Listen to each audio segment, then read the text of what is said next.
പ്രഭാത പ്രാർത്ഥന. യോഹന്നാൻ്റെ വിശുദ്ധ സുവിശേഷം 6-ാം അധ്യായം 68-ാം തിരുവചനം.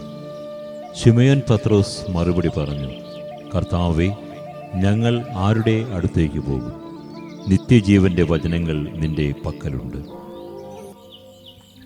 കർത്താവേ, അങ്ങ് എത്ര നല്ലവനാണെന്ന് രുചിച്ചറിയുവാൻ ഒരു ദിനം കൂടെ പരമപരിശുദ്ധ ദിവ്യബലി അർപ്പണത്തിലൂടെ അങ്ങയെ രുചിച്ചറിയുവാൻ, അങ്ങയുടെ ശരീരവും രക്തവും സ്വീകരിച്ചുകൊണ്ട് അങ്ങയെ രുചിച്ചറിയുവാൻ, ജീവിക്കുവാൻ ഒരു പുതിയ ദിനം കൂടെ ഞങ്ങൾക്ക് നൽകിയ നിത്യജീവൻ്റെ അപ്പമായ തമ്പുരാനെ, അങ്ങേക്ക് സ്തുതിയും ആരാധനയും മഹത്വവും.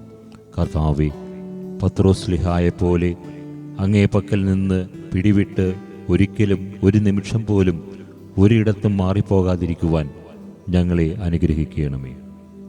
ഞങ്ങളുടെ കഴിഞ്ഞകാല ജീവിതത്തെക്കുറിച്ച് ഒരിക്കൽ പോലും അങ്ങ് ഓർക്കാതെ ഞങ്ങളെ എപ്പോഴും ഓരോ നിമിഷവും തൻ്റെ ഉള്ളം കയ്യിൽ സൂക്ഷിക്കുവാൻ വെമ്പൽ കൊള്ളുന്ന അങ്ങേ ഹൃദയമാധുരി അനുഭവിക്കുവാൻ, അനുഭവിച്ച് വളരുവാൻ, വളർന്നുകൊണ്ടേയിരിക്കാൻ ഞങ്ങൾക്ക് ശക്തി, പരിശുദ്ധാത്മശക്തി ജ്വലിപ്പിക്കണമേ.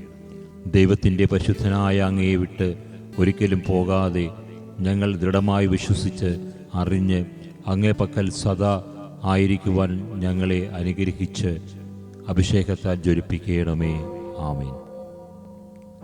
വിശുദ്ധരുടെ മൊഴിമുത്തുകൾ. വിശുദ്ധ ലൂയി.